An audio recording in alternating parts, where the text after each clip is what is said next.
Ako si Mario, isang security guard sa isang lumang warehouse dito sa Bulacan.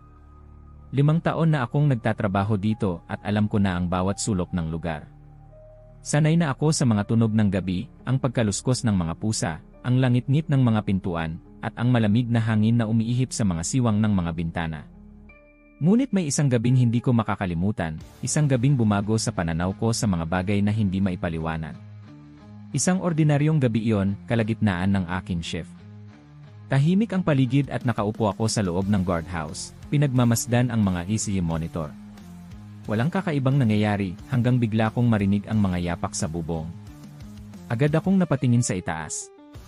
Inisip kong baka may pusa o daga, pero ang yabag ay mabigat, parang mula sa isang malaking nilalang.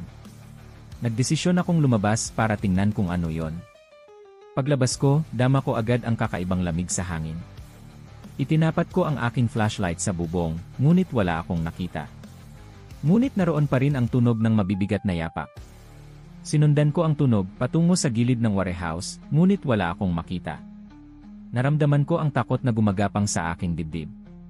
Bumalik ako sa guardhouse, ngunit hindi pa ako nakalayo nang marinig ko ang malakas na kaluskos mula sa loob ng warehouse mismo.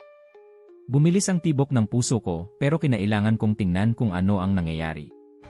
Dahan-dahan kong binuksan ang pinto ng warehouse at pumasok ako sa loob.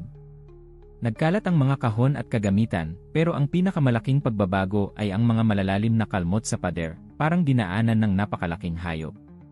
Sa gilid ng aking paningin, nakita ko ang isang anino na gumalaw. Naglakas loob akong tawagin kung sino man yon, pero walang sumagot. Nakita kong gumagalaw ang mga bagay sa dilim, pero hindi ko matukoy kung ano ang mga yon. Lumapit ako sa storage room, kung saan mas malakas ang kaluskos, at pagbukas ko ng pinto, bumungad sa akin ang isang nilalang. Nakita ko ang isang napakalaking aso, hindi ito basta-bastang aso. Ang katawan nito ay parang doble ang laki ng karaniwang aso, ang mga mata nito ay naglalagablab na pula. Hindi ko maipaliwanag ang aking nakita, pero alam kong hindi ito ordinaryong hayop. Ang forma nito ay parang aso, pero ang itsura ng mukha ay halos demonyo. Kitang-kita ko ang matatalim nitong ngipin at ang malalim na mga galit na nakaukit sa mukha nito. Napatitig lang ako, tila na-freeze sa kinatatayuan ko. Ang malaking aso ay unti-unting lumapit sa akin, ang mga kuko nito ay dumadaos-dos sa sahig ng warehouse. Nagsimula akong umatras, ngunit alam kong hindi ako makakatakas ng mabilis. Sa takot, hinawakan ko ang aking rosaryo, binulong ko ang mga dasal na tanging alam ko.